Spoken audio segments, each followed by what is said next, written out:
So প্রথম video টিউটোরিয়ালে আমরা এখান পর্যন্ত দেখেছিলাম। সো আমি এখান থেকেই শুরু করব। সো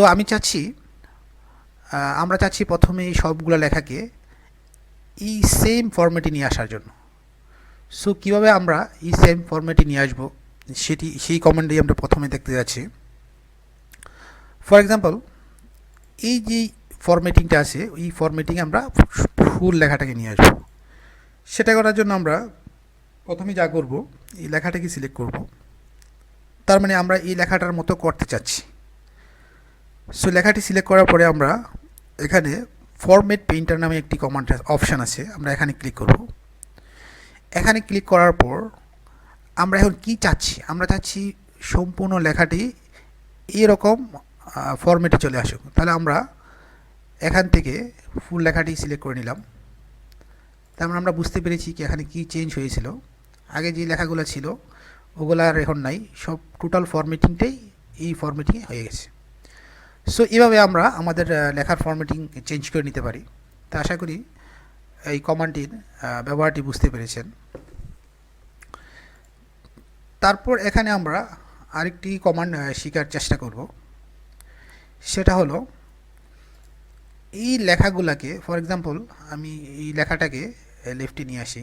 সো এই লেখাগুলোকে আমরা আমাদের ইচ্ছা মতো লেফট, রাইট আর মিডলে নিয়ে আসতে পারবো। সেই জন্য আমরা প্যারাগ্রাফ অপশানের এখানের কিছু কমান্ড আমরা এখন চেক করব কোনটা দিয়ে কি করা যাচ্ছে। সো ফর এক্সাম্পল, আমরা নর্মালি যারা নিউ ইউজার তারা কি করে থাকি, লেখাগুলো আমরা প্রথমে এইভাবে টাইপ করতে থাকি। তারপর এখানে গিয়ে আমরা ট্যাব আর স্পেস চেপে এইভাবে সরাইতে থাকি মিডল নেওয়ার জন্য। আসলে এটা প্রপার অ্যাপ্রোপ্রিয়েট ইউজ নয়। সো আমরা যদি এই কাজটা করতে পারি, আমরা যেই লেখাগুলোকে সেন্টারে নিতে চাই এখানে সবগুলো লেখা সিলেক্ট করে আমরা যখন সেন্টারে ক্লিক করব তাহলে অটোমেটিক সেন্টারে চলে আসবে। এখন সেন্টারে আসে নাই, কারণটা কি? সেটা হচ্ছে আমরা এখানে ট্যাব আর স্পেস কমান্ড ইউজ করেছি।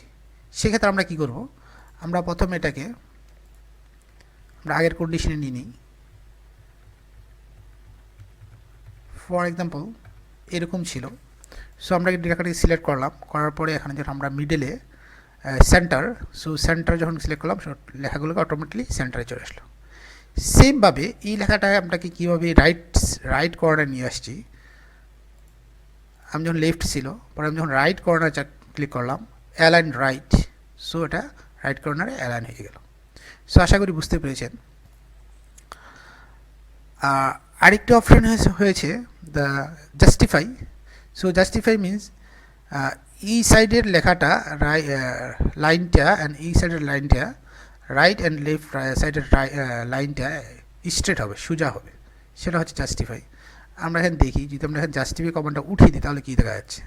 আচ্ছা, উঠে দেওয়ার পর যা দেখতে পাচ্ছি লেফট সাইডে স্ট্রেট বাট রাইট সাইডে স্ট্রেট নয়। সো বোথ সাইড স্ট্রেট করার জন্য আমরা জাস্টিফাই কমান্ডটাকে ইউজ করে থাকি। সো আরেকটি কমান্ড আমরা দেখব equal distributed. So distributed, so for example এই লাইনটা এখানে রয়েছে, যখন আমরা এই কমান্ডটি ইউজ করব তখন ফুল লাইনটি up to start to in here এটা ইকুয়ালি ডিস্ট্রিবিউটেড হয়ে যাবে। সো আমরা দেখতে পাচ্ছি এখান থেকে এখানে লেটার টু লেটারের ডিস্টেন্স বাড়িয়ে দিয়ে এখানে ইকুয়ালি ডিস্ট্রিবিউট করে দিয়েছে। সেটাকে দেখতে ভালো লাগতেছে না, আমরা লেফট অ্যালাইন করে নিই, অ্যালাইন লেফট। সো আশা করি বুঝতে পেরেছেন এটা কীভাবে ইউজ করতে হয়। তারপর আমরা এখানে আরেকটি ব্যবহার দেখার চেষ্টা করব। সেটা হচ্ছে আমরা অনেক সময় টাইপ করার সময়, ফর এক্সাম্পল আমি এখানে কিছু টাইপ করি, টাইপ করার সময় আমরা টাইপ করলাম অল CUNCERN কনসার্ন। সো এখানে অটোমেটিকলি কারেকশান নিয়ে নিচ্ছে, আমার কারেকশানটা অটো কারেকশান আপডেট করা, এই জন্য কারেকশান নিয়ে নিচ্ছে। সো এখানে আমি বেসিক্যালি যেই ব্যবহারটা দেখাতে চাচ্ছি, ফর এক্সাম্পল এখানে সবগুলো লেখা ছোট হাতের, প্রথমটা বড় হাতের, বাকিগুলো সব ছোট স্মল লেটারে লেখা আছে। আমি সবগুলো লেটারকে ক্যাপিটাল লেটার করতে চাচ্ছি। সো আমি কীভাবে সবগুলোকে উইথাউট ক্যাপসলক টাইপিং কীভাবে আমরা ছোট হাতে লিখে ফেললাম, এটাকে আমরা বড় হাতে কীভাবে করব, সেটা করার জন্য খুবই সিম্পল একটি কমান্ড রয়েছে। বেসিক্যালি আমরা এটা ইউজ করি না, সো কমান্ডটা আমরা ইউজ করতে পারি এভাবে। এখানে এ এন এ এটা ক্যাপিটাল, এটা স্মল। সো আমরা যখন এখানে ক্লিক করব, ক্লিক করার পর আমরা এখানে অনেকগুলো অপশান দেখতে পাচ্ছি, sentence case, lower case, upper case. So এখানে আমরা আপার কেস যখন সিলেক্ট করব তখন সবগুলা লেখা বড় হাতের হয়ে গেল, দ্যাট মিনস আমরা যেটা বলি ক্যাপিটাল লেটার। সো এটাকে আমরা আবার ছোট করতে হলে স্মল, লোয়ার কেস। সো সবগুলো লোয়ার কেস হয়ে গেছে, ইভেন স্টার্টিং এ পর্যন্ত লোয়ার কেস হয়ে গেছে। সো আমরা যখন সেন্টেন্স কেস দিব তখন সেন্টেন্সের প্রথম অক্ষর ক্যাপিটাল লেটার হয়। সো ক্যাপিটাল লেটার, বাকিগুলা নর্মাল লেটার হয়ে গেছে। সো আশা করি বুঝতে পেরেছেন। সো ফাইলটাকে আমরা সেভ করে নিই, এখান দিয়ে একবার সেভ করে নিলাম। সো আশা করি এখানে আমি কী বলতে চাচ্ছি আপনারা বুঝতে পেরেছেন। তারপর আরেকটি ব্যবহার আমি আপনাদের এখানে দেখাবো, সেটা হচ্ছে এর আগে আমরা এখান থেকে লাইন হাইলাইট করার জন্য হাইলাইট শিখেছিলাম কীভাবে হাইলাইট করতে হয়। সো এই অপশানটি দিয়ে হাইলাইট করতে হলে আমাকে অবশ্যই প্রথমে ফুল লাইনটিকে সিলেক্ট করতে হয়, তারপর এটাকে হাইলাইট করতে হয়। কিন্তু আমরা লাইনটিকে সিলেক্ট না করে, ফর এক্সাম্পল আমি এখানে কার্সারটা রাখলাম, রাখার পরে আমরা এখানে যখন ইউজ করব, সো এই প্যারাটা, সো এটাকে আমরা একটা প্যারা হিসেবে কাউন্ট করতেছে দ্য এমএস ওয়ার্ড। সো আমরা যখন কোনো অবজেক্টকে সিলেক্ট না করে হাইলাইট করতে যাব, সো আমরা যখন এখানে অথবা যে কোনো জায়গায় আমি আমার কার্সার পয়েন্টটা রেখে যখন ই কমান্ডটা ইউজ করব, শেডিং, এখান থেকে যখন ফুল প্যারাটা হাইলাইট হয়ে যাচ্ছে, অটোমেটিকলি হাইলাইট হয়ে যাচ্ছে। সো এই কমান্ডটা এইভাবে ইউজ করতে হয়, অনেক সময় দরকার হবে। সো ফর এক্সাম্পল আমি যখন এখানে কার্সারটা লাগবো তখন আমি একটা অন্য কালার রাইট করি, সো ফুল এরিয়াটাই হাইলাইট হয়ে যাচ্ছে। সো আশা করি বুঝতে পেরেছেন। সো এটাকে আমি আবার নর্মাল করে নিই। সো নর্মাল করতে হলে আমাকে কী করতে হবে, এখানে গিয়ে নো কালার, সো নর্মাল হয়ে গেল। এখানে আমি আরেকটি ব্যবহার দেখিয়ে এই ভিডিও টিউটোরিয়ালটি শেষ করতে যাচ্ছি। সেই ব্যবহারটা হলো আমি এই টোটাল লেখাটাকে একটা বক্সের ভিতরে নিয়ে আসবো।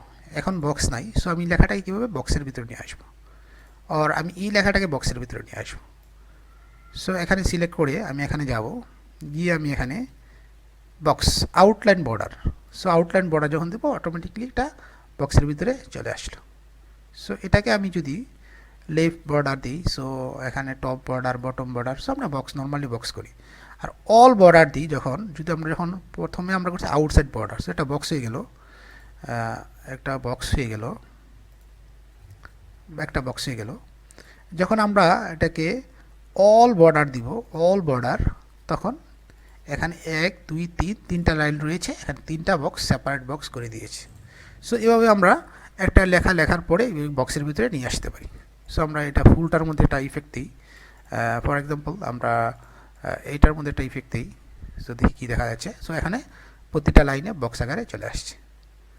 সো এই বক্সটা আমরা এইভাবে ইউজ করতে পারি। তো আমরা যদি মনে করি না বক্সটা আমাদের দরকার নেই, তাহলে কী করতে হবে, আবার সেমএস ক্লিক করে এখান থেকে no border. So no border দিলে আমাদের এখানে বর্ডার আর রইল না, সো বর্ডার আর চলে গেল। সো আশা করি বুঝতে পেরেছেন।